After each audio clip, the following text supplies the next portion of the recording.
I think we are live. The chat is not up on screen. The chat was up on screen a minute ago. There you go. The chat's up on screen. Good evening, everybody. Thank you very much for joining me for the monthly Gaming Rules live Q&A with me and Monkey. Now, Monkey's going to be answering all of the difficult questions today because I fancy a bit of the break. So yeah, I'm going to disappear and just leave this guy in charge.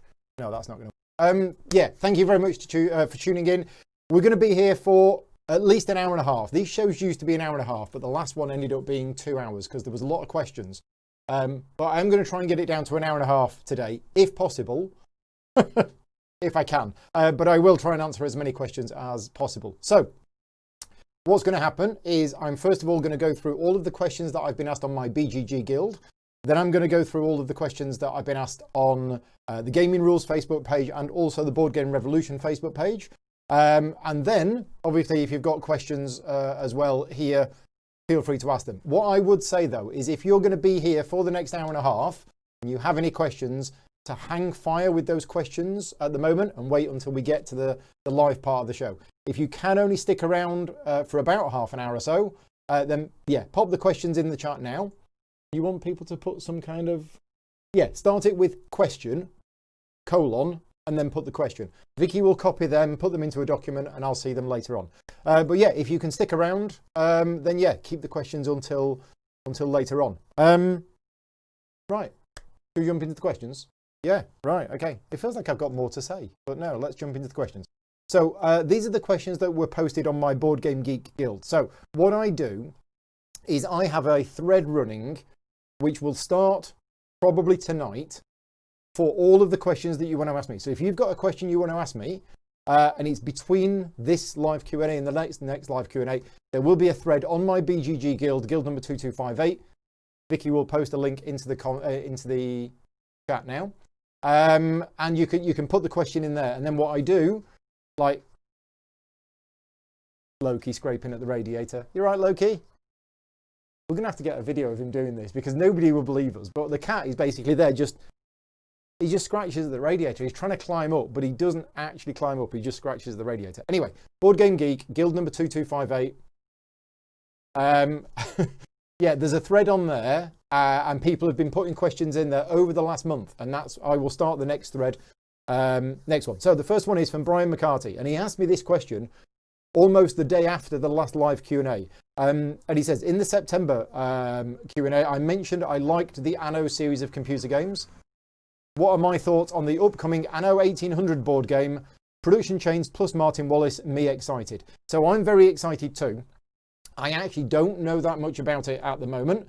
As a lot of you know, I don't have much time to start looking into new games that I would have normally spent time doing.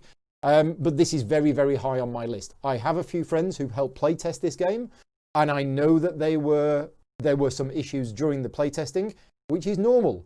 That's what playtesting is for. I now believe all of those issues have been sorted out from what I've heard. So yeah, I'm really looking forward to it. I know it's been released in Germany, and I know some people have played it. It was available for being played over the weekend.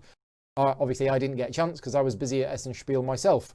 But yeah, very interested in it, and I've already been speaking to Cosmos Games about covering it on the channel. So yeah, extremely interested in that one. Next one is from Morton. Would I rather have scissor hands or shoehorn hands? So I've put scissors, right? Because there isn't a right or wrong answer to that one.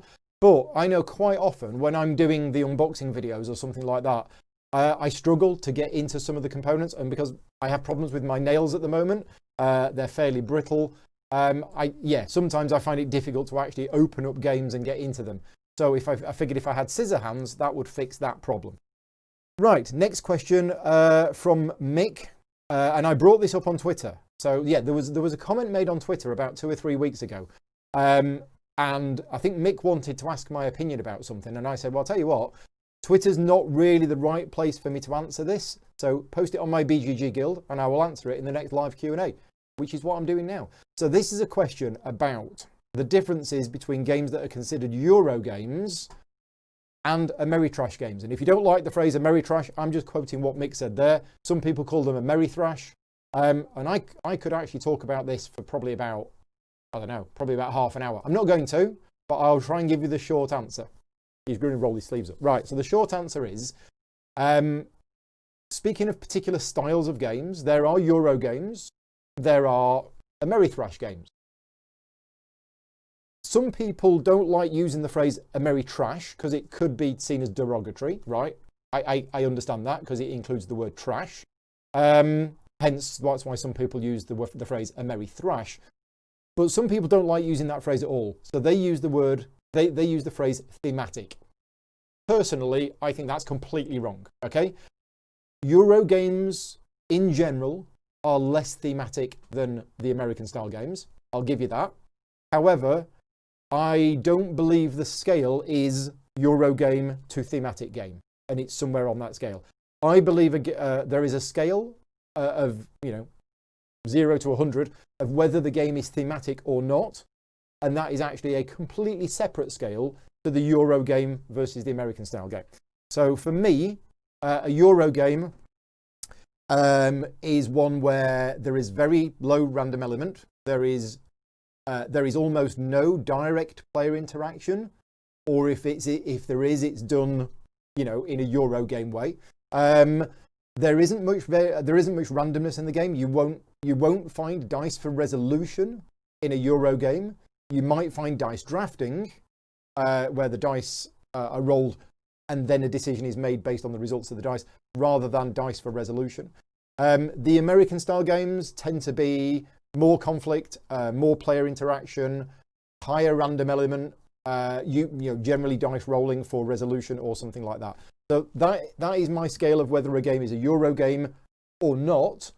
And as I say, there is another scale of whether a game is thematic or not, which sits alongside that. And I believe that's a completely separate scale. In general, a lot of Euro games don't really have a theme, but some of them do. Some Euro games do have a theme. Well, not have a theme. Some Euro games are very thematic and work. The theme works very well. But there you go. That's my answer on that one. Right. Okay. Back to the next lot of questions.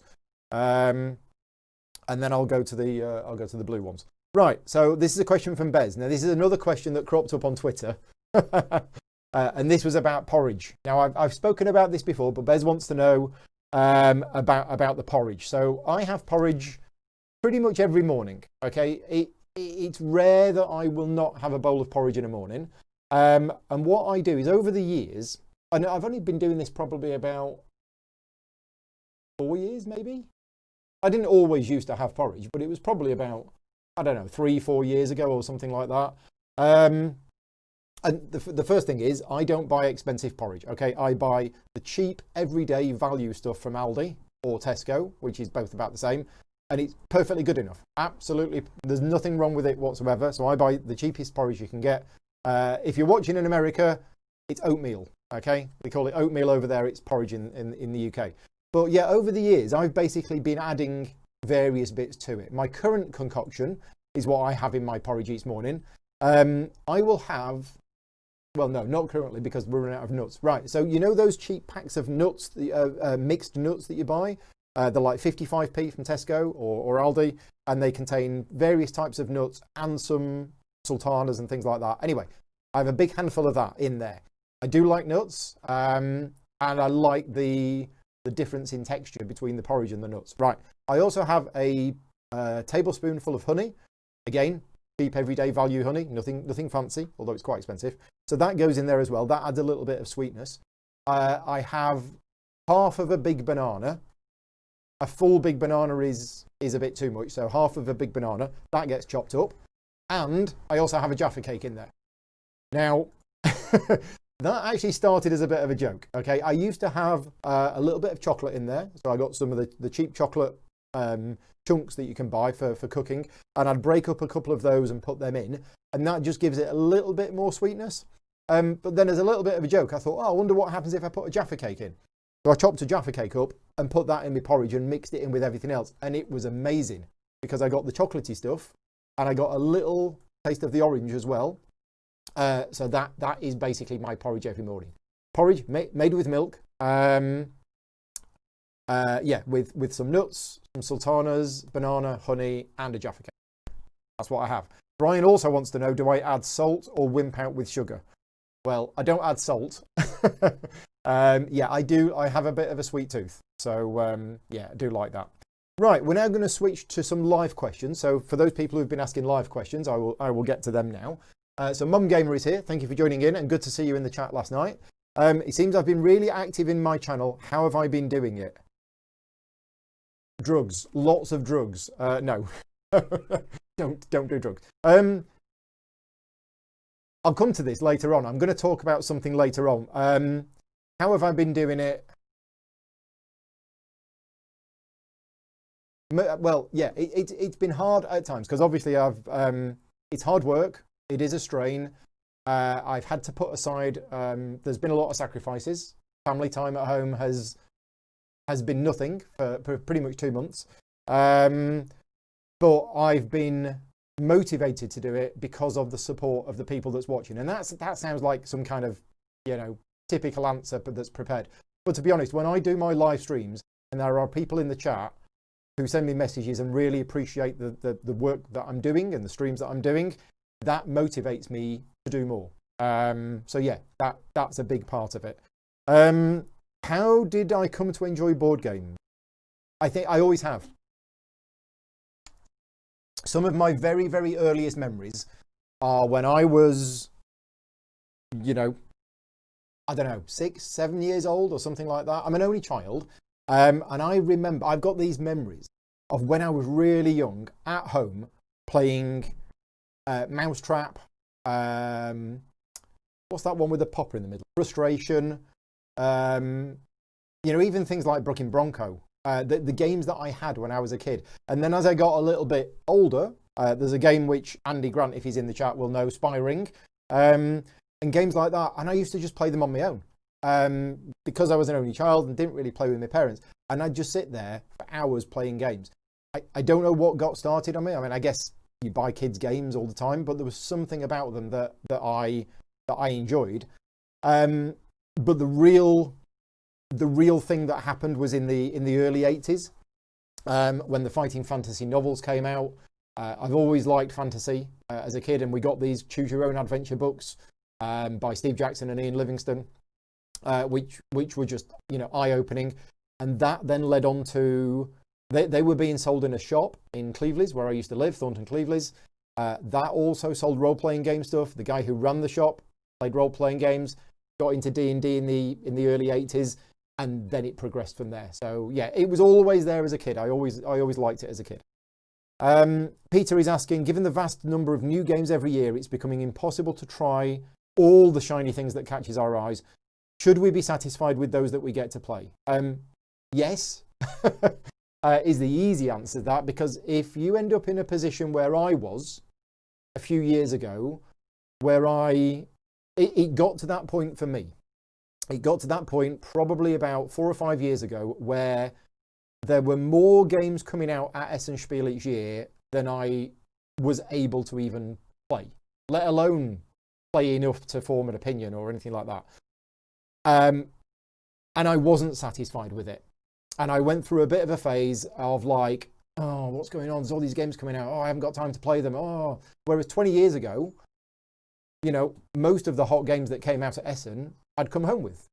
But as time has gone on and the number of new releases has come out and the number of great games coming out is just constantly increasing, I basically went through that phase and I realised, okay, I'm not going to be able to play every game. And there are key games from the last few years. I don't mean Richard Breeze's games. I mean important games that have come out in the last few years, which I've not played. Lorenzo Il Magnifico, not played. Rajas of the Ganges, not played. Arkwright, not played. Okay, and the list goes on and on and on. And people say, how can you have not played that? Well, Imhotep. I had a conversation with somebody today and I'm like, yeah, I've not played Imhotep. There are so many games out there which I haven't had time to play. So you're going to have to be just satisfied with what you are able to play and accept the fact that you're just not going to have time to play everything. John is in the chat, and John says there are 3 games in his hype list, which include worker placement and deck building. Yeah, this is interesting. So this is Lost Ruins of Arnak, Endless Winter, and Dune Imperium. It's interesting because I'm professionally involved in 2 of those games. The Lost Ruins of Arnak is by CGE. A lot of people know I do a lot of work with CGE, so I've been part of the team on that one. Endless Winter, I did a live stream last night of Endless Winter, and I'm working on that project as well. Both of those are a mix between deck building and worker placement, but it's just a coincidence. There's no, I'm involved in both projects, and it got to the point where I mentioned one project to the other one. I said, there's another worker placement deck building game coming out soon. And they went, oh, is there? Which one? This one. Oh, we didn't know about that. So both were developed independently.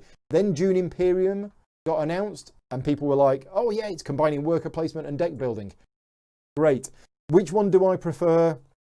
I can't say. I honestly cannot say. I don't know much about Dune Imperium. I love the setting of Dune. And I don't like the original Dune board game, because it involves lying, bluffing, backstabbing, and all of that lot. But the Dune setting is fantastic. Endless Winter and Lost Ruins of Arnak, I'm both involved in professionally. Therefore, it would be wrong of me to say right now which one I prefer. My honest answer right now is I don't know which one I prefer. I like both games, and I've played each one a few times. So I don't actually know. But if I did know, I wouldn't really want to say. For example, the designer of Lost Ruins of Arnak might be watching this Q&A. And if I said, oh yeah, Endless Winter's my favourite one, he might go, he probably won't, but you know what I mean. Right, let me go back to the questions from BGG for a minute. So this is a question from Neil. This is, for games where I play with a house rule, how does that affect my feelings for the game? Do I like the game marginally less than I would if that rule was part of the official rules? Maybe I resent the game for having to go to the effort of improving the rules, however irrational that may be. So it's a really good question, actually. And I do have a number of house rules. I've actually started my BGG guild geek list for my house rules. If you're interested, I have a geek list on BGG, which contains all of my house rules. There's only about 3 or 4 games on there at the moment, and I will add to it. I just keep forgetting. But if we take Feast for Odin, for example. Feast for Odin, fantastic game. Absolutely love the game. Probably a top 10 game for me, but I play with a very slight house rule where instead of just drawing the occupation cards randomly from the top of the deck, there's an offer. And whenever you get one, you can take one. The very, very minor house rule doesn't really change the game at all. Do I resent the game because of it? No. Do I think anything less of the game because of it? No, not whatsoever. And the designer probably had a very good reason for having that, because if you have an offer of cards, people have to look at them, it might slow the game down. But for me, I like having a bit of choice. I don't like the part in a game where you're like, oh, I'm going to draw an occupation card. Okay, I've drawn one that's completely useless. Or you draw one and you're like, oh, wow, this is amazing. This fits with my exact strategy that I'm doing and is worth 5 points. I'm not keen on that. So, yeah, I don't think it changes my opinion of the game. It depends on the house rule. Because if I've got a game which is like completely broken and needs a house rule, then I probably wouldn't play it anyway, unless that house rule is, makes it amazing. Right, a next question from Ryoku. I recently watched a playthrough of yours about Ashes: Rise of the Phoenixborn. This was a few weeks ago now. Probably longer, actually. Ashes: Rise of the Phoenixborn. Yeah, in which I spoke very highly of the game. But since then, there's been this new Ashes Reborn. Now, at the time, it was just announced as it was coming soon. And now, Plaid Hat Games, they've put the rulebook online and they've put out loads of stuff about it. I haven't had a chance to look yet, but what are my thoughts on it? So my thoughts on it are Ashes is a fantastic game, and it was a shame to see that it was kind of cancelled or put on hold. So bringing it back is fantastic in any way, shape or form, because Ashes: Rise of the Phoenixborn is a brilliant game. As for the changes to it, they're asking, is it going to make the game better or worse? I don't know. All I can go off is that I'm friends with people. A friend of mine is seriously into Ashes and knows all about this. And if you're just playing it sort of casually like me, you're not going to see about these problems. You're going to be able to play the game and it's going to be fine. But then when you start talking, you start playing at a serious competitive level, there's apparently timing issues with some of the things and some unanswered questions. And I believe that the new rules are clearing all of that up, which has got to be a good thing. Next question is in from Simon Shaw. It's not uncommon these days to see content creators such as yourself engage in joint ventures with other content creators. Yep. Especially since COVID. arenas like Tabletop Simulator, Tabletopia, and even playing using, you know, Board Game Arena or Yucata and doing live streams of that are possible. He said he's seen me do games with Rado, Slicker Drips, Board Gaming Ramblings. Do I have anything else planned? So, what do I have planned?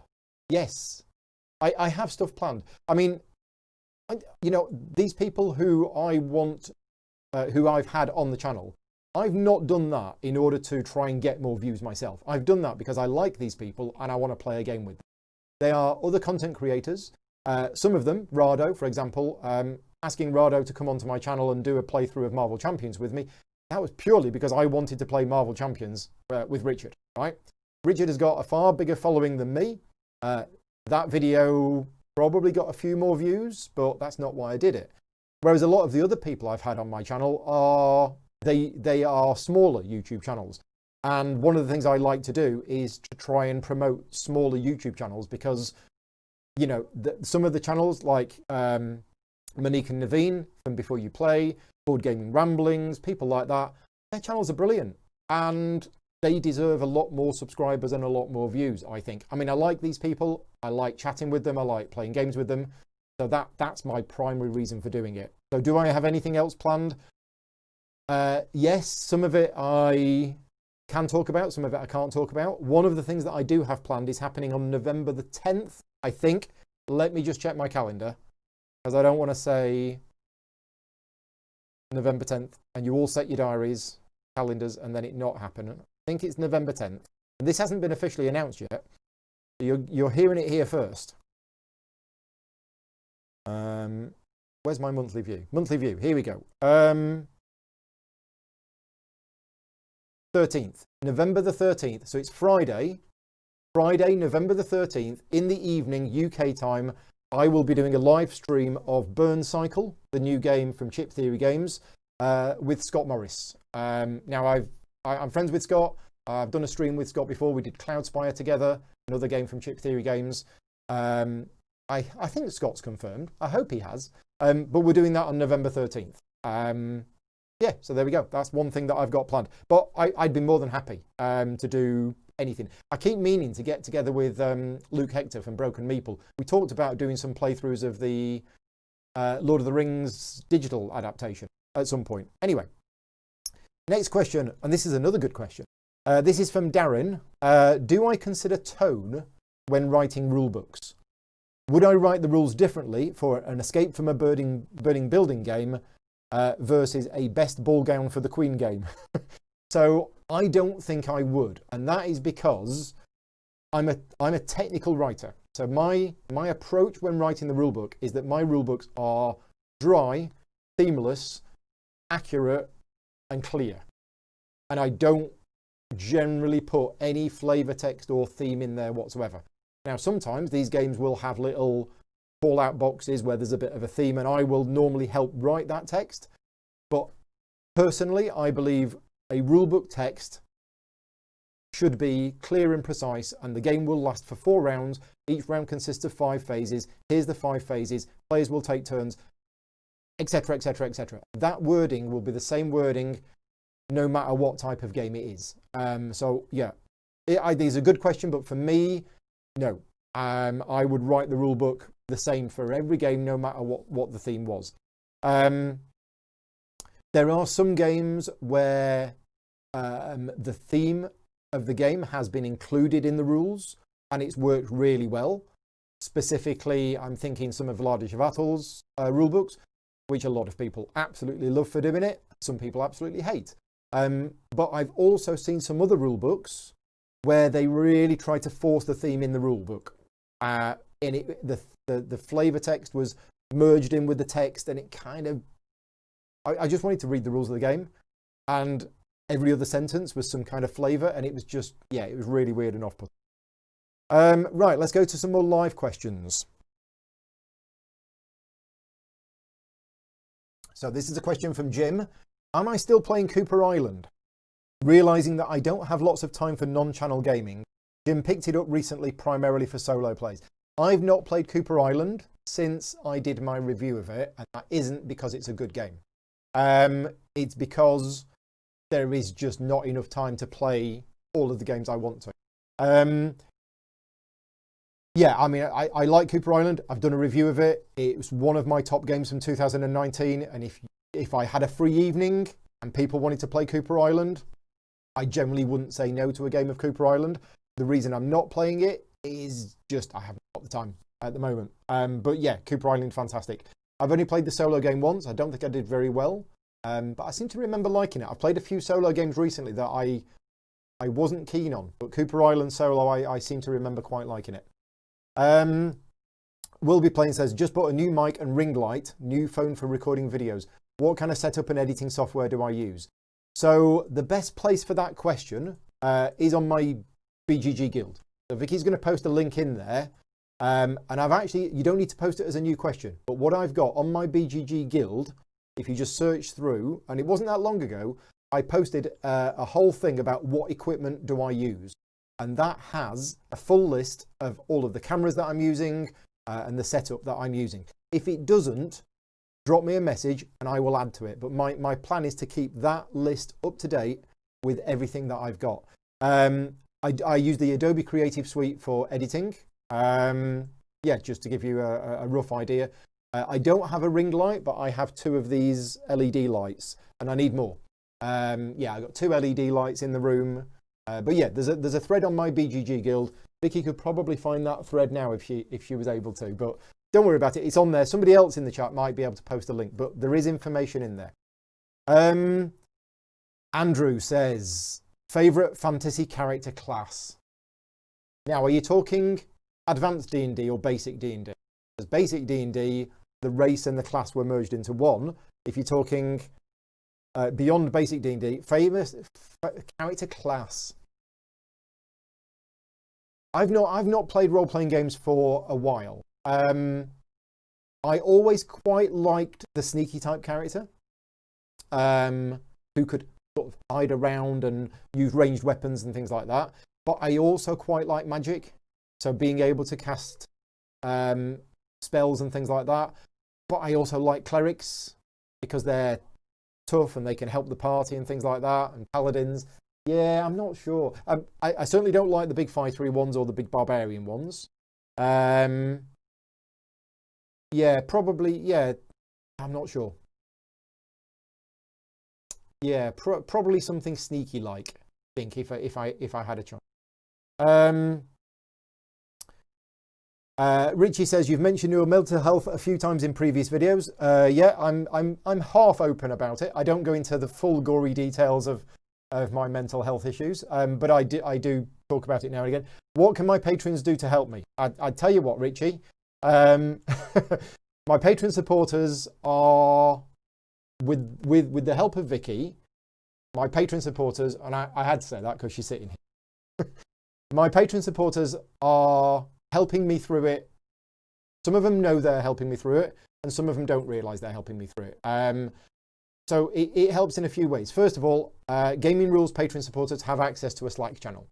That Slack channel is an internal discussion area where I spend quite a lot of my time, just chatting on there and everything else. And that level of engagement and that level of support that I get on there has been fantastic. And some of the people on the Slack channel might just think, oh, that's Paul, he's saying good morning and he's chatting and he's doing this. They might not realise the help that is actually providing me from morning right through to the end of the day, because I'm on there first thing in the morning and I'm always saying, you know, good night and everything else. So yeah, that kind of support is good. The other support that I get is in the live streams. I do a lot of live streams. Obviously, there's this one, but I'm doing live streams a lot at the moment. And about 75% of the people who take part in the live streams are patron supporters. And I tell you what, there is nothing, I don't think there's anything worse than doing a live stream and you look at the chat and there's nothing. And you've put all of the work in and you're doing the live stream and there's nothing. So whenever I do a live stream, seeing people in the chat, posting messages, and most of the time that is patron supporters. So yeah, a huge thank you. That is actually really, really helping. Right, next question from Scott. When did you last play Marvel Champions? That was with Rick the other week, was it? Yeah, I think I spoke about this on the vlog. it was that day where Rick came over and we did a few live streams. And in between the live streams, we had a game of Marvel Champions set up downstairs. And we were going downstairs and playing that. So that was with, I played the Hulk, Rick played Doctor Strange, and we played against the Wrecking Crew. And it was just with the starter decks. Matt is asking, which is my favourite stuffed animal and why is it Monkey? It's hard to say which my favourite one is because Monkey's just brilliant, right? I mean, look at him. Monkey is brilliant. Can you reach and get them? So Colin and Steve are special for a couple of reasons. And I'm not comfortable on camera telling you the reason why Colin is special, but Matt, I will tell you in a minute on Slack, not in a minute, in a couple of hours when this is finished. I'll tell you why this one is special because there's a bit of a personal story behind this one. Steve is fantastic because Steve was my 50th birthday present, or one of my 50th birthday presents from Vicky, but yeah, my favourite birthday present that I got. We also have the cats. I don't know where the cats are, but we've got two cats, Charlie and Claude. We got the cats when me and Vicky were in a long distance relationship. And the plan was that we would get the two cats. I would keep one of them. He would keep the other one. And then whenever we came to see each other, we would take the cats with us. So this is going back 15 years or so now. Because we both love cats. And we always said, when we get a house together, we're going to get two cats. And then, of course, when we got a house together, we got two cats. And one of them happened to be black and white, and the other one happened to be tabby, which is exactly the same as Charlie and Claude was. I'm going to put those there. Can I put it in such a way that he can? Is he going to be seen? Yeah, there you go. It's a bit bright, but yeah. Jeff is saying, what are my top 3 solo games of all time that aren't Mage Knight? I can't answer that, Jeff, I'm afraid. No, I can't answer that at the moment. I'm not experienced enough with solo games to be able to give you a top 3 right now. Yeah, maybe by the end of January. Come back to me at the end of January when I will have played a lot more solo games because there's something special coming to the channel in January. And I will have played a lot more solo games by then. And the thing is, you say Mage Knight, and some people might also say things like Too Many Bones and things like that. But personally, I believe those games are better played with 2. Okay, now I know that they're great solo games, and people have said Spirit Island, great solo game. I don't want to play Spirit Island on my own. I don't want to play Too Many Bones on my own, and I could play Mage Knight on my own, but I prefer to play those games with 2 players. So yeah, I would be looking at something else. Brian says, which of the stuffed animal is the tougher opponent? I can't remember. Who won in that last game that we played? Right, back to the BGG Guild, and then I think we've almost finished with the BGG Guild. So there's a question here that I wasn't sure whether I was going to answer or not. And in fact, I've actually been running over the answer to this question every other day for the last 2 weeks, and I've been quite nervous about it. So this is a question in from Dan, and he says, feel free not to answer, but why have I left Board Game Trading in Chat? Board Game Trading in Chat was a UK Facebook group, is a UK Facebook group, which I was a very active member of. I've been a member of it for years. I'm friends with all of the admins there, and I was there a lot. I was on that group every day. I was there posting and engaging and taking part in it. I am no longer a member of that group, and I'm not going to go into the full details here. As far as I'm concerned, the matter is now closed, and what I do not want to do is I don't want anybody to watch this, report to certain people, and it actually make the situation worse. So I'm going to just say a bit of something now,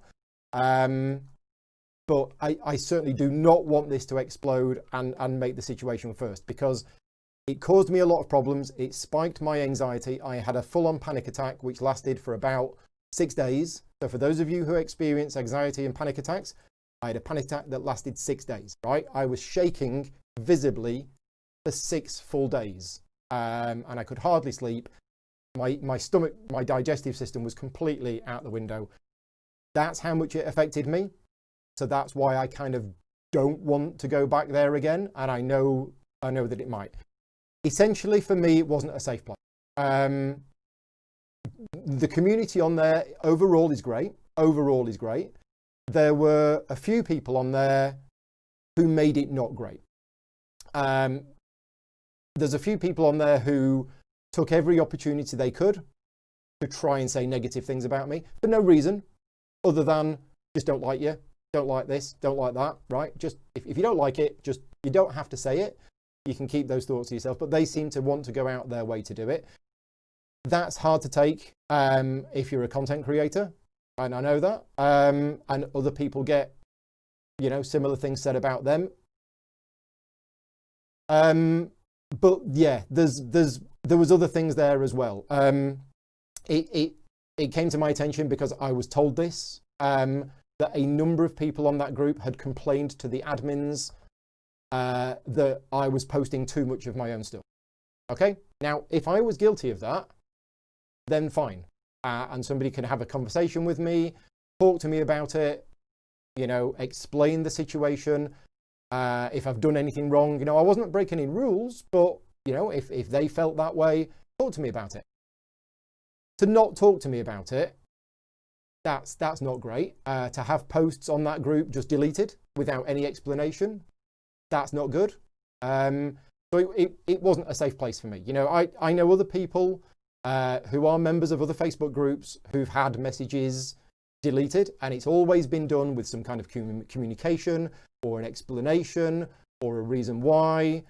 When posts get deleted with no explanation, no discussion, no nothing, especially when that post had like 60 comments, that's not good. That's an insult to the people who took time to reply to that post, effectively.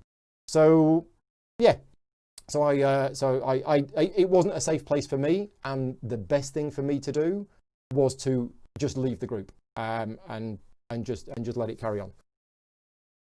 So on that, I just wanted to take a side tangent, and there's something that I've been, and it's related to that. It's related to those individuals that decided that they felt the need to complain to admins that I was posting too many of my own videos. So I just want to talk a little bit about self-promotion, because clearly I was guilty of too much self-promotion. Nobody spoke to me about it or explained it. But clearly some people felt that. So self-promotion. I believe there is a scale on self-promotion. Okay? So people who self-promote, there are different reasons why they self-promote. First of all, at one end of the scale, you have the person who has designed a game, who is running a Kickstarter, and they want people to buy their game. Okay? So they will go into various Facebook groups or wherever, and they will say, go and check out my Kickstarter. Go and back my game, or what do you think of this art? And I've been a member of some Facebook groups where some individuals who were running a Kickstarter are literally posting about it twice a day. Which artwork do you prefer, this one or this one? Because this is all for my Kickstarter and everything, and it just got drained. Now that is, as I say, that's one end of the scale of self-promoting, where that person is literally posting it in order to make money, right? They want you to buy their game. They are promoting their own game in order to make money, okay? That kind of self-promotion on Facebook groups, I think, is wrong without permission. You should never start posting things, go and buy my game, go and back my game, or, pay me to do stuff, or whatever, right? At the other end of the scale,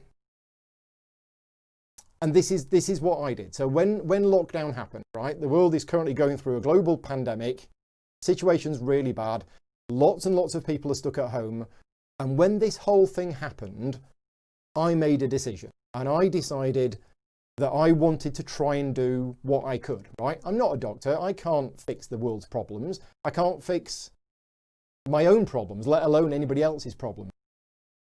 We all have to do what we can do. And the only thing that I can do is I can sit here and I can make board game content. That's all I can do, right? And hopefully some people are able to watch it and enjoy it. So when lockdown kicked in, I made a decision that I was going to up the amount of content that I produced, and I've done so at quite a lot of personal sacrifice. Been late nights, my personal time has gone down, and I pushed myself. I pushed myself way too much, and I wanted to produce content. And I did that. And this is going back to what Mongamer said earlier on about how do I keep doing it? I had so many messages in that first couple of months from people who were at home, who were struggling because they were stuck at home and they weren't allowed to leave the house. And they sent me messages either through Facebook or email or whatever. And they said, Paul, since lockdown happened, I know you've been doing a lot more live content and I've been watching it. And I just wanted to say thank you very much because I'm really struggling. I'm stuck at home, and the fact that you've got more videos to watch, it's helping them. And that was like, for me, that was like, oh wow, right, it actually is working. And that spurred me on, and that made me want to do more. So right now, if I get any free time whatsoever, I think, oh, I'll do a live unboxing. People might watch that. People might enjoy it. Yesterday afternoon, took some time off paid work and did that. So I'm producing a lot of this content, okay? And I want to post about this content because it's board game content. It's not Paul cleans the sink. It's I'm creating content related to board games, whether it be unboxings, whether it be playthrough videos, whether it be whatever it is. It's all related to board games. Now, you might think, well, hang on a minute, Paul, you have a vested interest in people watching your videos because you have adverts turned on. So when I turned adverts on at the start of February, March-ish, all of my ad revenue goes to charity. Every single penny of my ad revenue goes to charity. Me and Vicky have sat down today and we've worked out how much money has been coming in from all of my videos, and we've been working out which charities it's going to go to. So when I post a video on a Facebook group and say, I've just done an unboxing video of this, I'm not getting paid for it, I'm making no money from it whatsoever, and all of my ad revenue is going to charity, right? So going back to why I was talking about this whole thing, I talked about self-promotion. You have the self-promotion at one end of the scale from somebody who's trying to sell you their game, and then you have me. And I am self-promoting. I am saying, I've made a video, go and watch the video. I'm not doing it for any financial gain. I'm doing it because I'm making board game content and I thought people might want to watch that. So if you are one of those individuals who's watching this video right now and you have been complaining to Facebook admins that Paul is posting too much about his own videos, I'm not going to say it. Right, anyway, rant over. And Vicky did warn me not to say anything, but I've said it. So I've got it out. I've got it out of my system. This has been eating away at me for weeks. So hopefully it's now out, and hopefully you don't all hate me for saying it. But I'm a passionate individual, and I felt quite strongly about the criticism that I got when all I'm trying to do is produce free board game content for people to watch. Anyway, right. Next question. This is from Magnetic North, and this is on my BGG guild, and he says, this is not a question, but I'm posting it anyway. Okay. I've been trying to play more async games on Board Game Arena, and some online friends suggested several middleweight Euros that he's never played. Among them, he chose Signoria and Clans of Caledonia. Why? Because there were gaming rules videos about them, so I knew I could learn them. You do great work, thank you. So, yeah. So that, as a juxtaposition to the previous people, that's nice. Yeah. So playing board games, playing async games on Board Game Arena. Board Game Arena is a fantastic site. If you don't know Board Game Arena and your impression of playing games online is Tabletop Simulator and Tabletopia, please don't be put off, because Tabletop Simulator and Tabletopia are great tools, and I know a lot of people don't like them, but there are other ways of playing games online. Board Game Arena is one of those places, and it knows the rules of the games. And you can play with your friends and you can chat with them, or you can play async. I'm right now in the middle of the game of La Granja.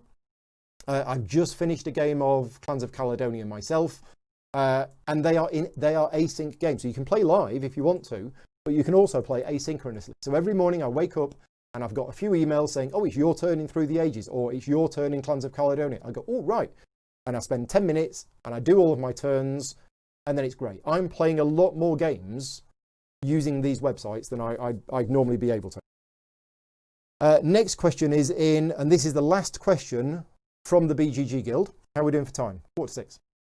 As a fan of heavier economic games, I see you frequently praising, enjoying, and putting out content for smaller two-player LCG-like card games like Keyforge, Marvel Champions, Netrunner, and the previously mentioned Ashes.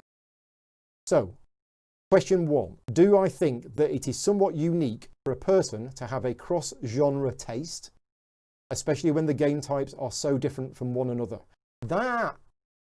It's a good question. For me, I have a wide taste in games. Not completely wide, because I mentioned I don't like games with backstabbing, bluffing, lying, or, really direct conflict. But other than that, I like a wide variety of games. And I know some of the videos that I've done, people have tuned in and gone, wait a minute, Paul, why are you playing this game? This isn't a medium to heavy Euro game. But the question is more for the chat. Obviously, you watch a lot of content from other content creators. Are other content creators as varied as I am? I thought they were, but maybe not. There is a downside to it as well. Some people have said that your channel should be focused and specific in order to build up your audience. Because if I had an audience that liked heavy Euro games, for example, and then they say, oh, Paul's got a new video, what is it? Oh, he's playing Shadowrun Returns on the computer for an hour. Well, I'm not interested in that. I'll unsubscribe from him. I produce a wide variety of content. Me playing computer games, heavy Euros, trick-taking card games that we played the other week, and I'm liking a lot of the games. So yeah, I'm not deliberately trying to produce a wide range of content in order to get a wider audience. I'm doing it because I want to play these games, really. And have I tried the two-player jeweler Omen Reign of War? I haven't. Let me look that up. Omen Reign of War.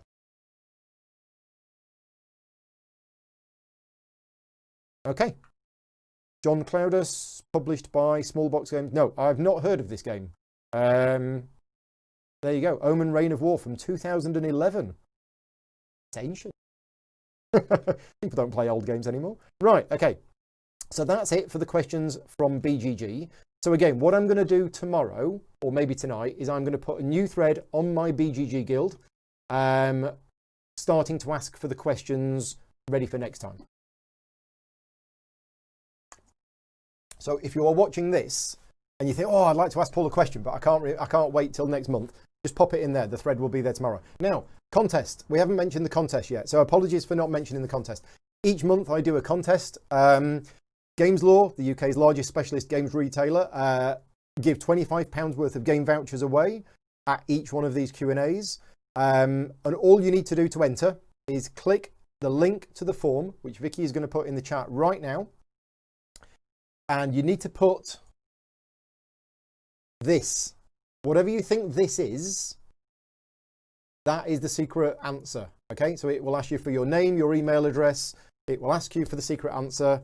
And it will ask you if you are a Patreon supporter or not. Because this video has been created essentially through the support of the Patreon campaign. If it weren't for the Patreon campaign, I wouldn't be doing these videos.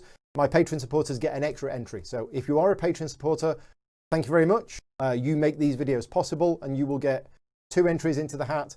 If you're not a Patreon supporter, you are welcome, obviously, still to enter. You get 1 entry into the hat. The win rate of Patreon supporters to non-Patreon supporters is about 1 for 1.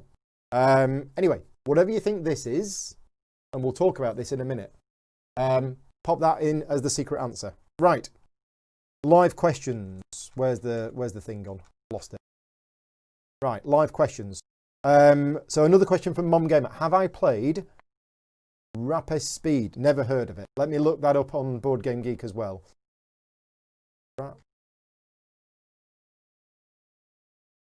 Right. Is it Warp Speed? Because it's come through as Rapid Speed. Let me look at Warp Speed. Warp Speed 2017. If you meant Warp Speed 2017, I haven't, but I have heard of it. Just looking at this picture right now, I have heard of it. And I know the designer as well. Is this the one? Hang on a minute, this is ringing a bell. This game never came out. if it is warp speed that you mean, this game never actually came out. But I worked on the rulebook for it. That's why it rang a bell. And unfortunately, it launched on Kickstarter and didn't succeed. And then nothing ever happened. So if that's the game you meant, then that's it. Will I do a video on Dune Imperium? I have no plans to do a video on Dune Imperium. I know about the game, but I have no contact with the publisher or anything like that. So I don't actually know very much about it at the moment. In fact, was that the question from the BGG Guild? No, there's more. Apparently the form is closed. Okay, let me just have a look at the form. Apologies for that. It's because I copied the last one and the last one was closed. I do this every time. Right, bear with us a minute. I'll open the form. Live Q&A giveaway. Responses. Accepting responses. The form is now open. Go and fill the form in and you can get entered into the contest. Right, okay. There were some more questions on the BGG Guild, which I missed. Let me just... Right, this is from Paul Snuggs. A friend of mine who lives quite close, actually, but I've not seen him for 6 months, obviously. How is it that you can be teaching, playing, and commentating on a heavy Euro game and yet still manage to glance at the chat for 1 millisecond and answer all the chat in real time? So some people have... It's not just Paul who's mentioned this. A few people have mentioned this recently. For anybody who does live streaming out there, it's hard work, okay? There is a pressure. You're always looking. You're always checking that the camera's on. You're always checking this. You're always checking that. Obviously, if it's going out live, you're always checking the chat as well. Thankfully for these live Q&As, these are a lot less stressful than they used to be because Vicky's checking the chat.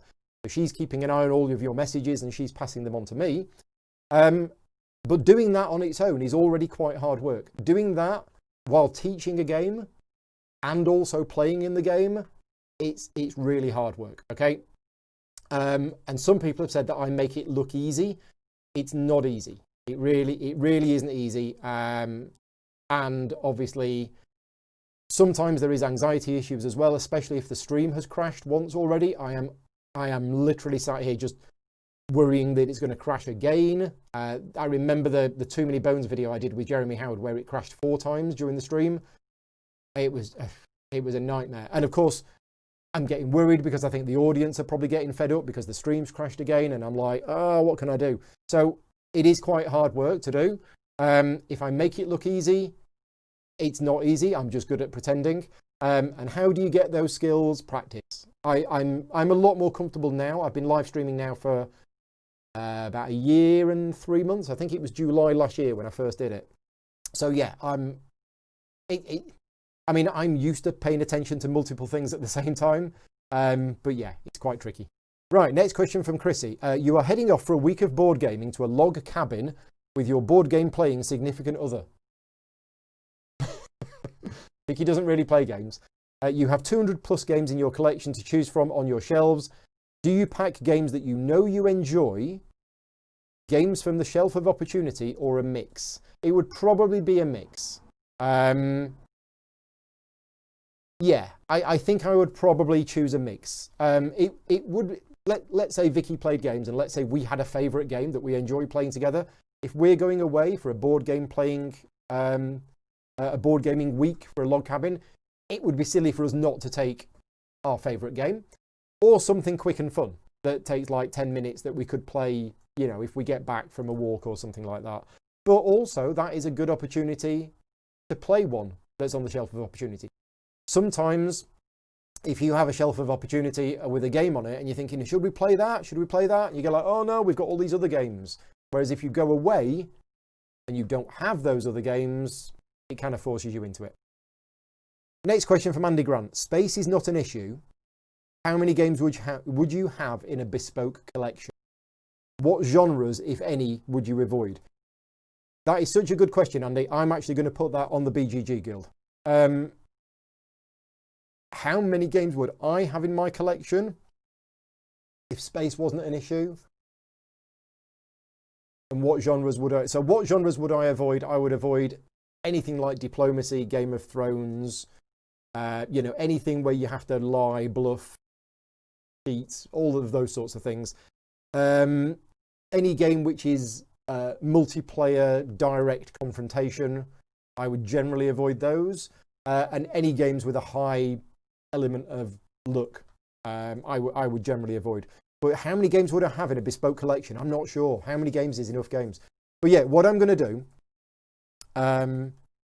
okay. The problem with the form? Let me have a look. What's the problem with the form? Name, email address, answer to the secret question.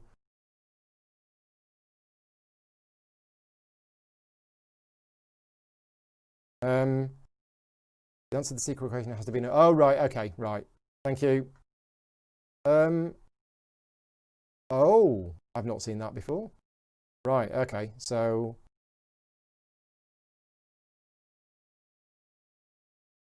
Right. I just don't want that.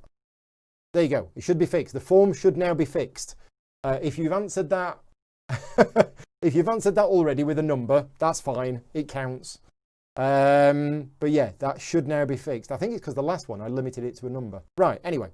So yeah, what I'm going to do is I'm going to post a new thread on my BGG guild. As I say, if you're not on the BGG guild, get on there, join it, subscribe, and I'm going to post a thread on there either tonight or tomorrow morning, which is Andy's question. And then what we'll do is you can answer that question yourself. So it's how many games would you have in your collection and what genres would you avoid? Right, Andy is also asking, you can spend a long weekend board gaming anywhere in the world. What style of building would you choose as the venue? And where in the world would you choose? So, what style of building would you choose as the venue? Right, if it's a long board gaming weekend, I would choose an all, what's it called? Full board hotel, right? So I could get up and all of the food was all taken care of. So it would be, yeah, if it was a long weekend board gaming, it would be at a hotel that was full board. What style of building would I choose? That's a good question. I'd probably choose something like, right, if you could get it, some kind of medieval castle that had full board, but was all nice and warm and toasty. And I would want some kind of flavour or theme or setting while I was there, but I'd want to be not cold at night and not have the rain pouring in through the cracks in the walls. And where in the world would I choose? I guess it doesn't really matter, because if you're going away for a weekend somewhere, it doesn't matter where it is. So I would probably choose the end of my road, so that I didn't have to travel very far. What?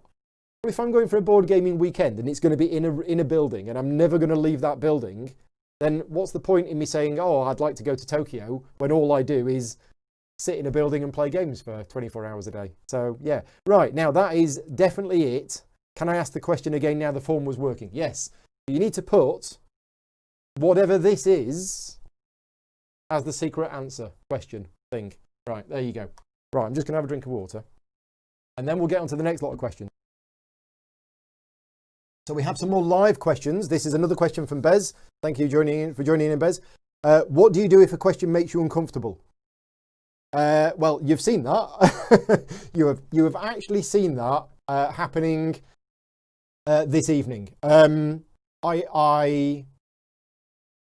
answer it, no matter how, and that really made me feel uncomfortable. That 10-minute rant that I had earlier on, right, that made me feel really uncomfortable doing it. I didn't take any pleasure in that whatsoever.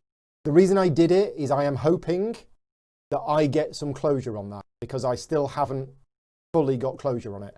But yeah, if a question makes me feel uncomfortable, I don't shy away from it. I do it. Kabuki Kid is here. Hi, Kabuki Kid. Do you like horror movies during Halloween month? And have I watched any good movies, horror or not, recently? So this is interesting, because years ago, I would say I don't like horror movies. I would never go to the cinema to see a horror movie, although I did see Blair Witch Project because everybody was raving about it, but I wish I hadn't. So generally speaking, the horror movie genre is not one that I particularly enjoy. However, in the last few years, we have seen a few movies that would be classed as horror movies. I can't think what, but we have, and I've enjoyed them. Now, like the Saw films. Yeah, right. The Saw films, totally not my style of film at all, right? Really don't like gore and guts, and I just don't like seeing eyeballs flying across. It's just, It's not something that interests me at all. However, I did actually like the Saw film because of the story and the twist and everything else. So yeah, if the rest of the game film is good, then I will enjoy it. Halloween is not something that we go in for in a big way. We've bought a pumpkin, which we're going to hollow out and put some candles inside it. But other than that, we don't really do it. In the UK, Halloween is not, I believe, celebrated as much as it is in America. There are some people who still go crazy and do it. But we generally will have a pumpkin and we'll have pumpkin pie. But other than that, we don't really do that much. Have we watched any good movies recently? No. So yeah, the last couple of months for me, yeah, Vicky's pointing at me. I'm working pretty much every evening and all weekend at the moment. And that's been going on for a couple of months. It will stop soon. It will, well, maybe not soon, but it will slow down. But yeah, I've seen the question. But yeah, not watched really. Now, tonight, we're going to watch the new Borat film. Okay. So that's what we're going to do tonight. So I am going to take a couple of hours off work tonight and I'm going to watch the Borat film and then I'll get back to video editing. Matt is saying, will I now concede that horror is associated with Halloween? It's associated with, yes. We can have this on. All right, I'll talk to you later, Matt. Horror is associated with Halloween, yes. Am I going to be covering Hallertau? Absolutely 100% will I be covering Hallertau. The emails that I sent to Lookout Games about Hallertau were borderline begging. I'm not, I have no shame. I have been writing to them only 11 times a day, which I think is about enough. No, not that. Yeah, I have been speaking to multiple people at Lookout Games. I am desperately trying to get a copy of Hallertau as soon as I can. And I will definitely 100% be covering it on the channel. It won't be a sponsored video, so it will be one supported through Patreon. But yes, Hallertau is very, very high on my list. Mohammed is here. You have been playing more and more solo games. Which one is your favourite games that are not purely solo? Oh, right. I don't know. So let me look up Board Game Geek. I'll tell you which game I've enjoyed solo the most in the last few months. Logged plays. And we're looking for a game which is not just a solo game. So I'm going to go back 3 months, actually. 1st of August to the present day. And go. No. By month, by game. Right, here we go. Project L was okay. I quite enjoyed that solo. It didn't take long. It was quick. Seastead, I've played that solo. Did I like that solo? I can't remember. Tainted Grail, not played solo. Codenames is definitely not solo. The Crew is definitely not solo. Lost Ruins of Arnak, I've played that solo. I'm professionally involved in that game. Can't say too much about it, but I did enjoy the solo mode of that. Ora et Labora, I mean, I love that game. So that's one of my top solo games. Ora et Labora, definitely love that. Super Skill Pinball, I've played that solo. That was good. Tapestry I enjoyed, but the Automata was fiddly in Tapestry. I say the Automata was fiddly. I don't like fiddly Automas where I have to go, oh, if it's this, then do that, or if it's this, then do that. So I probably wouldn't play Tapestry solo again, although there are some challenges that I might do. No. Under Falling Skies, again, I'm involved in that one. Bonfire, I've not played solo yet. Just one. Ironically enough, is not a solo game. Pendulum, I've not played solo yet. Rococo, I played solo. That was quite good. So yeah, Rococo Deluxe Edition, I played that solo. That was enjoyable. And yeah, apart from Under Falling Skies and Lost Ruins of Arnak, that are both good games. I don't want to talk about them too much. Ora et Labora is probably the one. Right, back to the questions. Geek question. Tainted Grail coming soon. Does it work with 2 players? Have I made any changes to the? Yes. So Tainted Grail, we have finished the campaign of Tainted Grail. I believe 2 players is probably the best player count for it. I think it would be too slow and too much downtime with 3 or 4 players, but with 2 players, I think that's the perfect player count. Have I made any changes to the way we played it? Yes. And in fact, there is a list of all of my house rules for that on my BGG guild.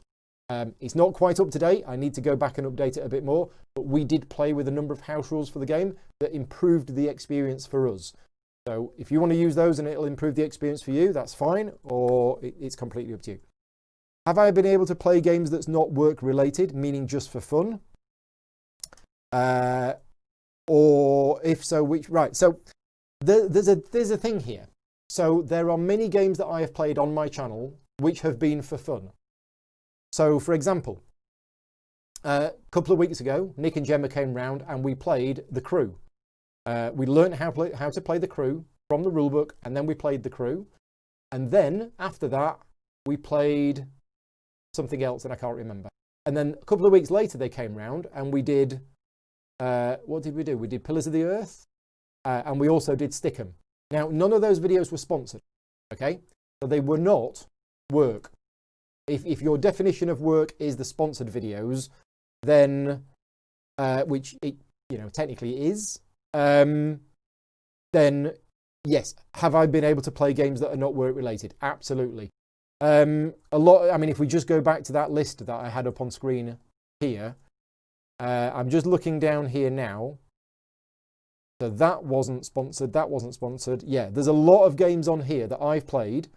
Aura et Labora, Sherlock Holmes Consulting Detective, Stickham, Tapestry, Tranquility, Chicago Express, that was really good. High Rise, Mage Wars Academy, Marvel Champions, Pendulum, Pillars of the Earth. None of those games were sponsored in any way. They're all on the channel. Oh, Vindication's on here as well. Yeah, they're all on the channel. You can see those games, well, apart from Marvel Champions.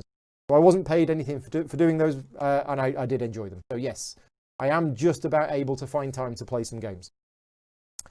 What would you do if you had one day off, no board games?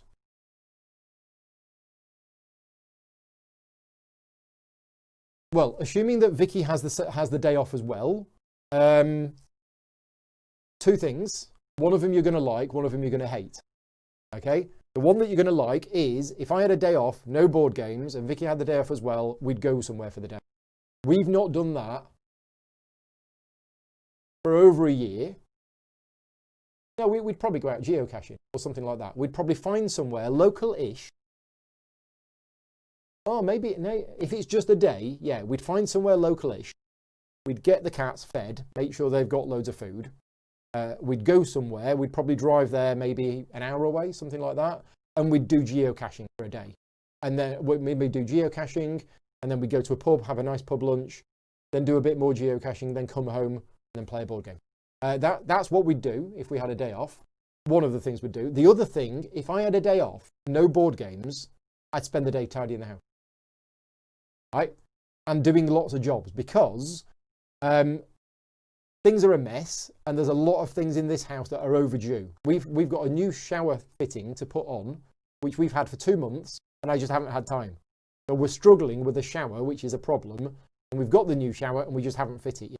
And it's things like that. And if I had a day off, I'd make a big long list, and I'd tick off all those things, which some people think is crazy, but it's really therapeutic, making a list of things to do and then ticking them off. And it means it wouldn't annoy me anymore. So we'd get the loft sorted, we'd get the garage sorted, I'd take the shed down. It'd be fantastic. Right, so yeah, that's what I'd do. One of those 2 things. Regarding Hallertau, why do you think Lookout Games are doing so little promotion of it? It's a good question, Scott. So Lookout Games produce great games, and I've enjoyed games that Lookout Games have produced for a long time. But they are one of those publishers that don't do much in the way of promotion, content creators, or anything like that. They produce their game, people buy it, people do videos for it, they sell, and that's it. Okay? There's a number of other publishers that do that, and there's nothing wrong with that. It is a bit of an old school mentality, because obviously times are changing, and there's a lot of content creators and influencers out there, such as myself. who will help promote their game and will help them sell more copies of their game. And yeah, and it's a little odd when a publisher seems a little reluctant. And it's not that I'm like after a free copy of the game. It's like, this is one of my hottest games right now. I would love to get this game and I would love to cover it on the channel, and I will basically give you free marketing and help you promote the game. Okay. And it can be difficult sometimes to get that. So yeah, why are they doing it? As I say, Lookout Games, great company, great games. Rulebooks are really good as well. They're just not a company that goes in for that kind of promotion that much. They're currently running a Kickstarter for Grand Austria Hotel Let's Waltz expansion, which is on Kickstarter. And they reached out to me and they wanted sponsored promotional material for that. And they're doing promotions for that because it's on Kickstarter, but they're not doing it for Hallertau because it's not on Kickstarter. I mean, to be fair, Hallertau's going to sell anyway. It doesn't need the promotion. Right, Adam is saying, have I played Cryptid and what are my thoughts on it? So yes, thank you for joining in, Adam. I have played Cryptid, and I'm surprised we haven't talked about this before because I was talking about Cryptid. Who was I talking to? Nick and Gemma, who came round on Saturday. I was talking to them about it. Cryptid is an amazing game. It's so simple and it's so clever, and I can't play it because it uses a part of the brain which for me was obviously damaged through excessive rock concerts when I was young. I don't know, but I really respect Cryptid as a game, and I have taught non-gamers how to play Cryptid because the rules are so simple and the way it works is really, really clever. But the deduction skills involved in playing the game, I can't do. I've tried. I really tried, but my brain is just... It has certain weak areas, and that is one of the weak areas. I just can't do it. And the last time we played Cryptid, the other 3 players in the game went, oh, yeah, we know where it is. Yeah, we're just getting it down to 1 or 2 spaces, and they're working out. And I'm like, I have no idea at all. I just can't put it all together. So, yeah, very good. Ross is asking, have I played Search for Planet X? I haven't. If so, how does it compare to Cryptid? Answers in the chat. If you have played Search for Planet X, how does it compare to Cryptid? Because I can't answer that. And Ross can't answer that because he owns both and he hasn't played Planet X yet. But yes. Scott is asking what happened to the unboxing. Yes. So yesterday I did an unboxing at 5 o'clock and I said, join me here tomorrow, same time, same place. I'm going to do another unboxing. And then I realized, oh, wait a minute. No, I've got the live Q&A. But I will be doing another live unboxing at 5 o'clock tomorrow. And I'm going to be unboxing The King is Dead, 2nd edition. So that'll be 5 o'clock tomorrow on the channel, live unboxing. Right. Mark is asking, how many pieces of furniture were built in the last months? Yeah, so the Kallax was built. I got a 4x1 Kallax in the corner. The Trove chest, you could call that a piece of furniture. And yeah, the Praga Kaput Regni, which I unboxed yesterday and started putting together. That's it, I'm afraid. No more furniture yet.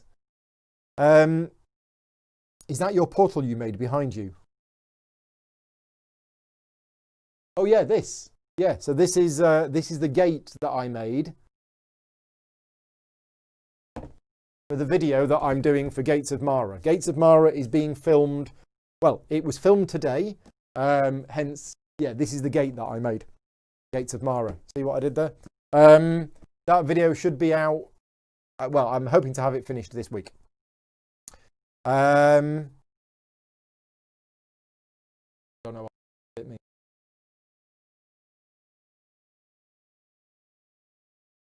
Oh, have, not shave. Yeah. Okay. There was a message in there, but it didn't make any sense. But I've done a bit of editing work on it, and now it makes sense. Have I played Phasmophobia? I haven't. Let me look that up on Board Game Geek. Has anybody else played it? I can't find it. No. I've looked it up on Board Game Geek, and I can't see it. But I haven't played it. However you spell it, I've not played it, I'm afraid. Right, okay, so that's it for the live questions. again, if you've still got some questions, keep them coming. But I am now going to go to the questions that I was asked on the Gaming Rules Facebook page. So Gaming Rules has a Facebook page. If you're on Facebook, please find Gaming Rules, like it, because I do post stuff there now and again. And these are the few questions that I've had on there. So this is from Christopher Chetwood, who wants to know who my favourite teacher was in secondary school. Now, secondary school was a few years ago for me, and I'm struggling to remember that far back. I remember my French teacher. I remember liking my French teacher. She was an old lady with grey hair. So she'll be no longer with us because it was, how long ago was it? 35 years ago. So yeah. But other than that, yeah, I can't really remember. I remember more about my teachers at primary school than I do about my teachers at secondary school, oddly enough. Anyway, right. Chris Stanton wants to know how many different items have I displayed on the shelves behind me? Which item has made the most appearances? How many different items? Dozens. Because every time I do a video, I go around the house and I pick up things that would be suitable for the video. And I always try to put things in the background of my videos that are thematically suited to the video. A lot of people comment on those. A lot of people don't. My recent How to Play video, which went live last week, was for Rococo Deluxe Edition. And in the background, I've got loads of sewing stuff all over the place. And only one person's made a comment on that. So if you're interested in seeing that video, that is live now, Rococo Deluxe Edition. Please leave a comment and say how good the stuff in the background was. As for which item has made the most appearances, there's a few. The reason why I said earlier on that I'm going to mention this one again, I think this one might have made the most appearances. So this is a large paperweight crystal ball thing with a fancy design inside. So I think this one has been in a lot. Also, this wooden puzzle, this one has been in a lot of videos as well because I really like this one. But yeah. I know. I think that one's been in a few. This has never been in, so I've put that there now. Mike Nudd asked me a question on Facebook. Thank you, Mike, for this question. Mike, designer of Dice Hospital and various other games. If I had to choose between fighting a single giant squirrel or 100 tiny squirrels, which would it be and why? So I think I would probably choose to fight a single giant squirrel, because then once I defeat it, it's done. It's gone. Whereas if I had to defeat 100 tiny squirrels, yeah, that'd take more time. And Keelan wants to know, what's the strangest place you've ever played a board game? So years ago, we went on a cruise. We went on a Caribbean cruise about 10 years ago, I think. And we took a couple of games with us and we played a game of Settlers of Catan card game on a cruise, on the cruise ship. And I think we played it across a sun lounger. I think we were sat outside and I think we had it played across a sun lounger. So that's definitely one of the oddest places. It doesn't seem that odd, but yeah, it was on a cruise ship in the middle of the Pacific. Atlantic? Atlantic. I know me. Yeah, Atlantic. Question from Nigel Graves. Do the 3D bits of Praga really need glue? Where is it?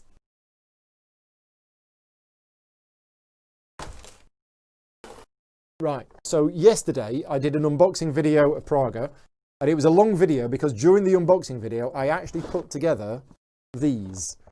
So do they really need glue? No, they don't need glue, okay? This is perfectly sturdy. I don't think this needs glue at all. If you pull it, it will come out.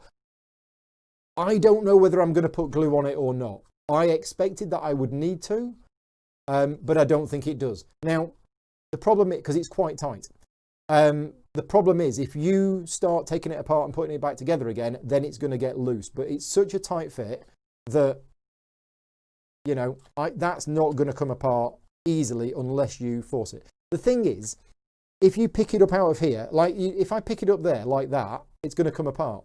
So maybe I will. But initially, no, I'm not going to put glue on it. The bridge, yeah, the bridge needs glue. A bit's just fallen off. Right, this is falling apart as I am trying to hold it. Because oh yeah, I'm going to put it, Yep, yeah, that's completely fallen apart now. So the bridge needs glue. The other 2 bits do not need glue. There you go. That's the answer to that question. Adam is saying, what Vital Lacerda game would you recommend for someone who has never played a Vital Lacerda game? Not on Mars.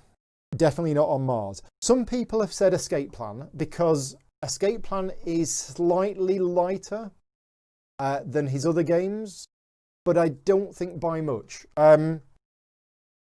All of his games have they're all super complex.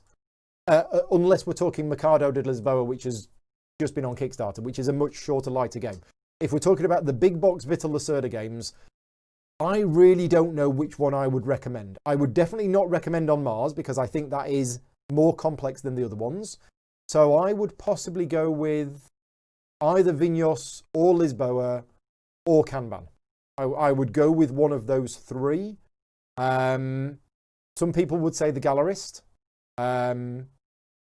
I would choose one of the other 3, but I would ask them what do they want? Do they want a game about working in a car factory, building cars and manufacturing cars and keeping the boss happy, or do they want a game about rebuilding the city of Lisboa after the earthquake, or do they want a game about running a vineyard in Portugal and having to sell the barrels? Yeah, offer them the theme as long as all of the people going into the game know that it's going to be super heavy and super complex. As long as they know that up front, any of those. What is my favourite TV show? Another question from Mom Gamer. Oh, gosh. I don't know whether I've got a single favourite TV show. There's a lot of TV shows that I really enjoy, but I don't know what my actual favourite TV show would be. Yeah. I mean, what are we watching? We've just finished watching Arrow Series 4, Flash Series 2, and Supergirl Series 1, because we're watching them all at the chronological order. Out of those, I enjoy The Flash. I don't know whether I'd say any of them are my favourite TV shows, because they are all a bit written to a formula and full of loopholes and, bad plots, some of them. But yeah, there's been a lot of really good TV shows. I mean, Game of Thrones was fantastic until near the end. I also really enjoyed Lost for all of the problems that had. Battlestar Galactica was really good at the start, but then I felt personally that lost its way after a few seasons. Yeah, I'll have to have a think about that. Can I repeat the secret question for Rick? Okay. What's this? There you go. Whatever you want it to be. Now, earlier on, I said it's either a crystal ball or a paperweight. But whatever you want, whatever you think this is, that is the answer to the secret question. Right, another question in from Bez. If you could have a one-way teleportation ticket for 2 people to anywhere in the world right now, would you use that teleportation ticket? You and Vicky could go to New Zealand or Thailand and you could play board games with folk. But then you would have to find your own way back. Right. So, would I use it right now? No. Okay? The reason I wouldn't use it right now is the same reason, and I don't want to bang on about it too much, is the same reason I'm working 7 days a week at the moment. I have projects that I'm working on, I have deadlines, I have clients, I have work that needs to be done. I wouldn't use a one-way teleportation ticket right now because I have videos to edit, I have rule books to do. And I can't just walk away from that, okay? So I wouldn't use it right now. In January, when hopefully my workload is a bit more under control, would I use it then? If you're telling me that I have to find my own way back, so I would, you wouldn't. You would, if we had to find our own way back. Vicky's nervous about going places. The reason is, right, a one-way teleportation ticket, I'd go to Japan. Because I've always wanted to go to Japan. So I'd teleport to Japan. I would spend 2 weeks or 3 weeks in Japan on holiday, which means I've then been to Japan. And I can do Tokyo, and I can see all the sites, and I can go out into the countries, and I can do all of that. And then I'll just book a flight and find my way home. Right? Finding my way home. Oh, you did say right now. Okay. Right now might be a bit tricky. but I would do it. Another question from Mom Gamer. If you haven't played a game for a while, how long did it take you to relearn it? Depends on the game. Really does depend on the game. Some games, you know, I think, oh my God. I mean, somebody mentioned Cooper Island earlier on, right? Cooper Island I've not played now for... How long has it been since I played Cooper Island? Cooper Island. So according to this, my last play of Cooper Island was November 26th, 2019. So we're coming up for... it's 11 months since I played Cooper Island. No, hang on. January 16th. Okay, apologies. January 16th. So it's 9 months since I last played Cooper Island. Okay. And obviously, it's a heavy game, or medium to heavy game. I think it's a heavy game. I think. If I got Cooper Island out right now and some friends came round, how long would it take me to jump back into it? Probably about 5 minutes. I think Cooper Island, most of it would come back to me, and there are a few bits that I might have to look up. Okay, but there are other games, Too Many Bones, for example. But I mean, Too Many Bones is an unfair example because I was never 100% comfortable with the rules anyway. So relearning that is kind of like learning it again anyway. But yeah, there are other games that I'm maybe not so experienced with that, that might take longer. There was one game that I played. I can't remember what game it was, but it's a game that I thought I knew, and then I went back to it after a while and realised I don't remember any of this whatsoever, and I had to really learn it a lot again. Right. Okay, so now some questions from the Board Game Revolution Facebook group. So again, on the day of the live Q&A, I post to the Board Game Revolution Facebook group and I ask for questions in advance. And the first one I've had is from a good friend of mine, Chewy, who's saying, putting aside my industry hat, what were my Essen release game highlight? Which is an unfair question for him to ask because he knows I can't answer that. So Essen Spiel weekend was last weekend, and I spent 4 days demoing and playing games and doing all sorts of stuff. But I didn't really have much chance to see any of the Essen releases. And also, what do you class as an Essen release? You know, I class Hallertau as an Essen release because it probably would have come out. If Essen was happening, they would have got Hallertau out on time. But it wasn't happening, so they didn't, and it's going to be out soon. Same with Cloud Age. Cloud Age probably would have been out by Essen if it was happening. But it's not. It's going to be out in November. This one would have been out for Essen, and actually they did make it in time. And people are ordering this, and they are getting it. This is the new Vladimir Suchy game. So as for what was my Essen release game highlight, I don't know. What did I play? I played 2 games. I played Winter Kingdom, and I played Friedman Fries's new game, Fearbend. I don't even know if they class as Essen releases. So yeah, I don't know what my highlight was. Yeah, most of them I don't have yet. Secondary question. If you are aware of feedback from others, what do you think Spiel Digital worked? So I'm very aware of other people's opinions on Spiel Digital. And I have heard things like, it was really good and it was really enjoyable and I was able to walk around the exhibit hall and see all of these things. I've heard that. I have also heard from a lot more people, it was absolutely awful. The website didn't work, little hexagons, it was terrible. Now, I didn't take part in Spiel Digital as an attendee. I never went to the website. I just sat here and live streamed me playing games for 4 days. So I was a part of Essen Spiel in that I was producing content, but I wasn't a part of the Essen Spiel Digital. I had nothing going. I wasn't part of that or anything. But I have heard very mixed things about it. Some of them were okay, and some of them were awful. I've heard from some publishers who basically had demo tables there all weekend and nobody turned up, and they sat there and they had nothing to do. And then I've heard from other exhibitors. So a friend of mine, Russ, from Chits for Giggles, he was demoing for CGE and he was constantly busy. He said he was run off his feet all day. It was one demo, then another demo, then another demo. So it really depends on the publisher. Yeah, I've heard mixed things about it. Right, next question is from Stuart. And I'm not going to say that word, but if a bear does its thing in the woods, what board game rulebook am I going to be giving him to wipe his bottom with? Which I think is another way of putting which board game rulebooks I think are absolute trash. And there's a few of them. And I have mentioned rulebooks before, like the original rulebook that came with Conan. That was, awful and, almost unplayable.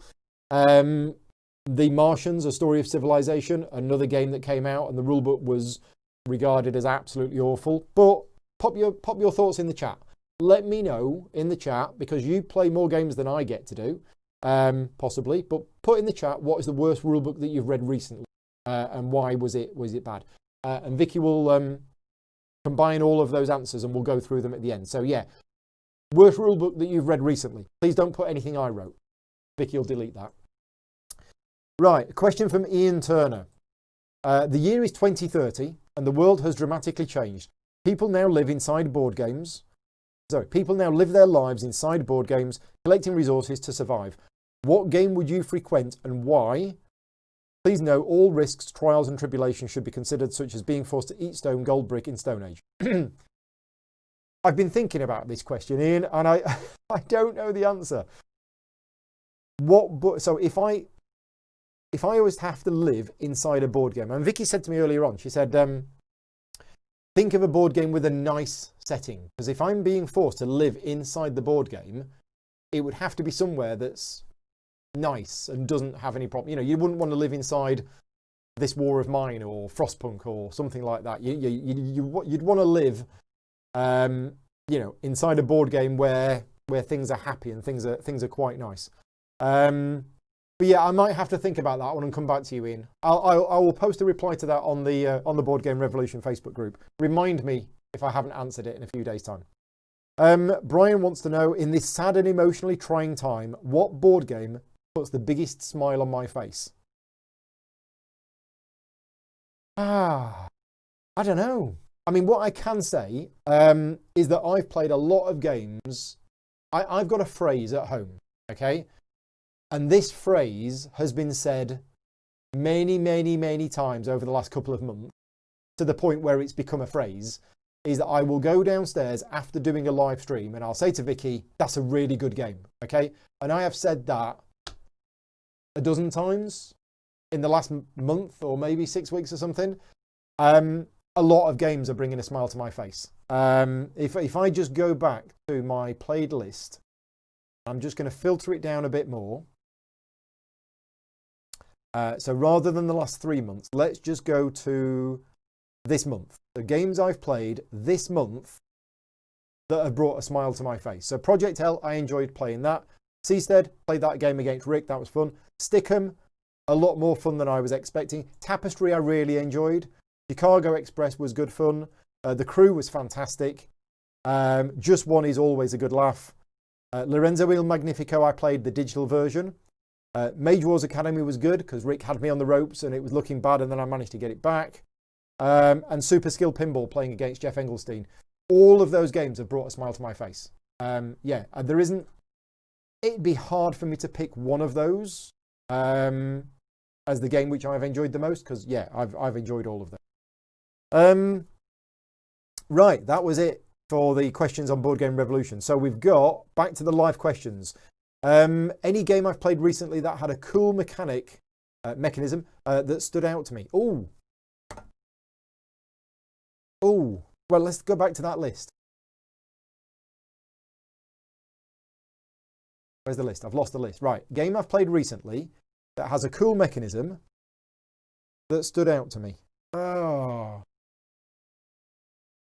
I mean, Stickham was interesting. Stickham is a trick-taking game, but the rules are the opposite of a trick-taking game. Because in a normal trick-taking game, you have to follow suit with a card of the same suit, but only the leading suit can win.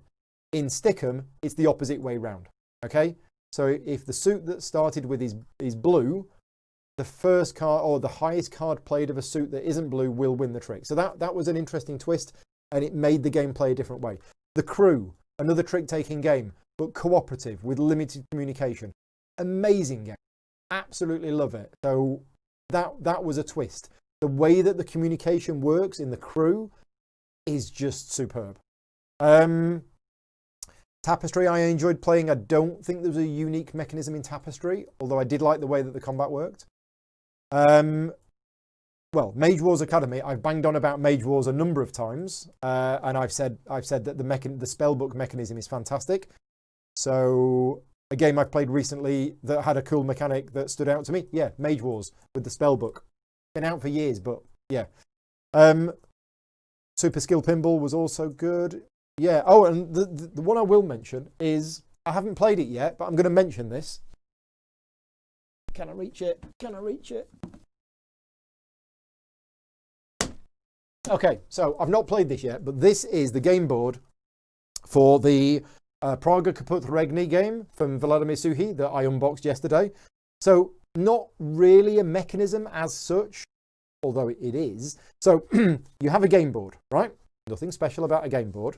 And it has a dial on it, okay? So the dial is actually part of the game board, okay? So we've seen that before. However, there's a hole in the board, right? There is an actual hole in the game board, right? Which I don't know if you're going to be able to see this. Can you see through that? There you go. There's a hole there. Now, I didn't know what this was, but when I was doing the unboxing, somebody explained how it works. Have we got a cube? I don't have a cube, so I'm going to get one of these gems. What happens, and this might be hard to show you on camera, but what happens is you put that in there like that. Okay, so you'll put a wooden cube in the gear like that. And then as the game goes on, you will turn this gear around like this. There you go. We're still turning round. We're still turning round. And then, okay, it's not done it because it's not a cube. But if this was a cube, it would fall into the slot and it would stop this from moving. Right? There you go. It would stop it from moving. That is really cool. I wouldn't have said that that's an actual mechanism for a game, but it was just something really cool that made me sort of think, oh yeah, that's really clever. Whoever thought of that? That was a good one. Right, last lot of live questions, and then we're going to wrap things up. So if you have any more questions for me, please keep them till next month, because I'm getting really hungry and I need to go downstairs for food. So, will I be checking out Red Cathedral? Absolutely, 100%. There will be coverage of Red Cathedral on my channel. I in fact spoke to the publisher today about it, and they were very excited that I was excited to cover the game. So Red Cathedral will be coming to the channel at some point. I don't know exactly when. It might be in a few weeks' time. And then final question for today, is it? Yeah, final question for today. What's the game I've played recently that immediately got me excited? Okay, I kind of mentioned a few just recently. All of those that I mentioned. So The Crew, that got me excited. Mage Wars Academy, excited. It was good to play the game again, and I want to play it more. But definitely The Crew, that got me excited. And also Tapestry. I did really enjoy Tapestry because I went into it expecting to not like it and then really enjoyed it, so much so that I then did a solo playthrough straight afterwards. Dan came round, we played Tapestry 2-player. I then said, thanks very much, Dan, see you later. And then I came upstairs and went, tell you what, I'm going to do a live stream of me playing solo Tapestry, which I did. So yeah, Tapestry, Mage Wars Academy, because I like the spellbook mechanism and I was excited to play it again, and The Crew. They're games that I'm probably most excited about. But if you're talking about games that I'm excited about right now, it's this one. Turn it the right way up. There you go. It's this one. This is the one that I'm most excited about right now. If I wasn't working this weekend, I would be playing this. Okay? Damn the work. Right. Anyway, that's it for the live questions. As I say, if you have any other live questions, please let me know. Please put them onto my guild when I start the thread. I haven't started the thread yet, but please leave them till next time. So, worst rule books. Mark is saying that Star Trek Frontiers is the worst rulebook ever. Interesting, because I thought that was just a reskin of Mage Knight, and Mage Knight is a fantastic rulebook. Steampunk Rally was pretty bad. Yeah, I heard that as well. BIOS Genesis for worst rulebook. Yeah, well, isn't BIOS Genesis by Phil Eklund? If it is, say no more. BIOS Origins. There you go. Same thing. Scott says, for the worst rulebook, trying to recall which was the Phil Eklund I tried to learn. Yeah. Okay, so there you go. We've got a common train of thought there. Phil Eklund rulebooks. And I've already been on one rant today, so I'm not going to have another one. But Phil Eklund, if you're listening, please get somebody to rewrite your rulebook so that your people who buy your game can learn how to play it. There you go. And Brett says, the rulebook for Watchmen of Destiny is not good. I've never heard of that. Watchmen of Destiny. Right. We are all done. So, some things before we wrap up. Contest. Last chance to enter the contest is not now. I'm actually going to be keeping the contest open until Sunday, 6 o'clock. So if you are not watching this video live, but you are watching this afterwards, you can still enter the contest. Just click on the link, which is going to appear in the chat right now. And I'll also put it in the show notes of the video. This, whatever you think this is the answer to the secret question. I'll do the draw on Sunday, and somebody is going to win £25 worth of game vouchers from Gameslaw. So thank you very much to Paul from Gameslaw for basically providing the money for this. A huge thank you to all of my Patreon supporters, because this video is only made possible through the support of the Patreon campaign. Gameslaw are providing the £25 worth of games vouchers, but I'm not getting paid any money for this video. So it's all purely supported through the Patreon campaign. And the BGG Guild, Guild number 2258. Two things will be happening on there, hopefully tonight. The first one is I will be putting up a thread so that you can ask me any questions you want, and I will answer those questions next month. And secondly, the question from Andy Grant. That is going to appear on the Guild as a question for everybody on the Guild, which was, where was it? If space is not an issue, how many games would you have in your bespoke collection? And what genres would you avoid? So that question is going to go on the Guild. And we can do that. Now, Vicky's typing away, but I'm not seeing anything appearing. Oh, you're posting it in the chat. Right, I'm just going to switch to the live chat. I did see one message to say, am I covering Burn Cycle? Yes.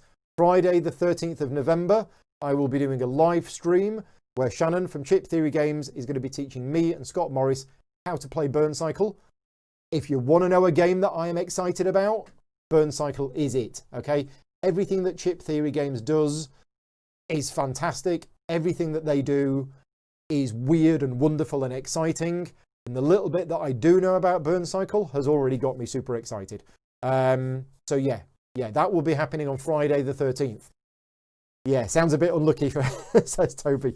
That is everything. So yeah, so tonight we're going to go downstairs. We're going to eat food. We're going to watch the Borat video while I'm going to do some painting. I will post some pictures later on of what I'm painting at the moment, because I think it looks really good what I'm painting. And then I'm going to be coming back upstairs to do some editing of the Gates of Mara video. That's the plan for today. Tomorrow I'll be back 5 o'clock with another live unboxing. And then Friday night I'll be doing a solo playthrough of Chocolate Factory. If you want to see me do a solo playthrough of Chocolate Factory, that's happening at 7 o'clock. That was voted on by my Patreon supporters. And then, did I say Saturday? I meant Friday. Chocolate Factory Friday. Saturday, and this is only just confirmed this morning, I'm going to be showing Frostpunk, the board game, and I'm going to be showing part of Frostpunk which hasn't been seen before. Okay, the Frostpunk campaign is finishing, I believe, today, but there is a part of the board game that nobody has covered yet in a live stream, and I'm doing that on Saturday. So I don't even know the full details, other than nobody else has covered this yet. So that's happening on Saturday. There we go. That's everything. So yeah, thank you very much for watching. My throat is absolutely killing me. I won't apologise for the rant earlier on, because, yeah, there you go. I got it off my chest. We're all done. Thank you very much for watching. Take care, everybody, and I will see you next month.